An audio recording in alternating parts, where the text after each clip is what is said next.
Okay. What would you say are the pros of a school-age program?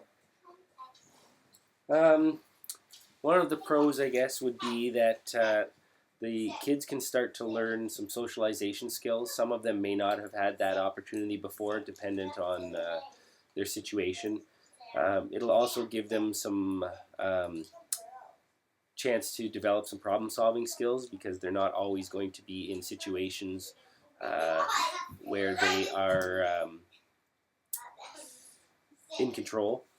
The kids can also start to develop friendships. They can be challenged in social, emotional, and physical ways that they have not been challenged before, and that will help them in their future schooling and throughout their lives. All right, awesome. So what are the unique developmental needs of school-age children? I'd say that they are always trying to develop their independence around the age when they're coming into school. So you need to be able to engage them, and to do that, a lot of the times, you try and offer choices so that they can have some control in their surroundings and their situation. They also will need some supports during their learning so that they're not failing and hurting their self-confidence. So by offering supports, it's going to help them to develop that confidence, and it'll help, again, through all their schooling. All right. What would you say are the cons of a school-age program? Well, I would say that not all children are ready for school at the same time. Fully immersing a child that's not quite ready can be quite overwhelming, and so sometimes you need to support their integration into school by, maybe having them come to school partial days or things like that in order to let them have success at school so they enjoy the environment. That's one of the major cons, is just you can't necessarily put an age on when they're going to be ready.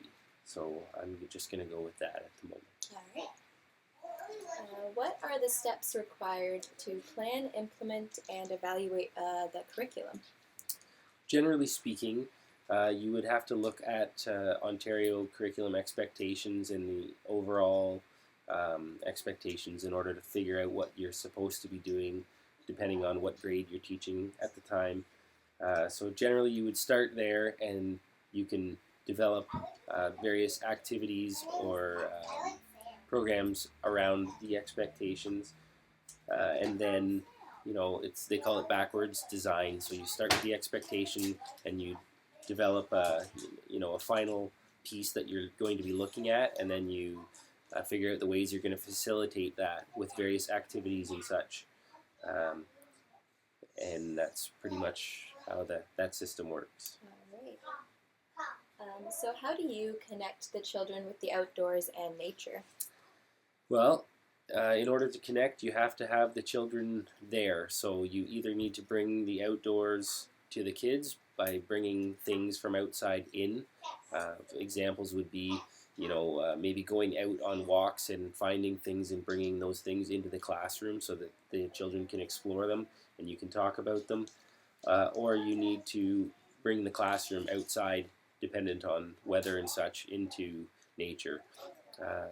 You might contact parents and tell them that you're going outside for certain activities and they need to dress for weather, because then you can explore outside in the rain or in the winter. Maybe, let them know they're going to be outside for an extended period so they have extra clothes at school to come inside and change into if they get wet, etc. But it's important to have them grounded in nature, so you need to do that in one way or one shape or form. All right, awesome. So what's the value of child-centered, play-based approach? Each kid will come at every situation from a different angle or have a different point of view or a different perspective based on what they've lived, how they've grown up, and all the rest of that. Mm-hmm. So by having child-centered and play-based approaches, then you're not going to be overwhelming the kids by bringing them something they're not ready for, because they're kind of the conductor of their own orchestra, so to speak. So it's a very valuable approach, and it's good that we're moving that direction at the moment in Ontario. Yeah, that's awesome. So, what's the value of child-centered inquiry approach? This is interesting because by having the students kind of drive the learning mechanism, they're much more engaged in the process. So you can have, the kids develop questions. You can kind of guide from the side or bring in some interesting objects and things to have the kids talking about, and that is going to, move things in a direction you might want it to move. But if the students are the ones developing the questions and coming up with ideas and stuff, then you can have good discussions with them and delve into the things that interests them. And that's always going to engage them and their families as well, because they'll bring home the information, and you can sometimes document and have each student's what they've said and what they've shown, and that stuff you can share with their families, and that's always really well liked as well. Awesome. So how do you teach partnerships between the educators and the children's families? We usually try and invite families or community partners into the classroom as much as possible. You can do things like have a show and tell with family members or pets, where the child will bring in, one of their siblings or a parent or a grandparent, and they talk about their pet or their family member, and that brings kind of the outside world into the classroom a little bit. You can also utilize skills of parents, because there's so many differing things.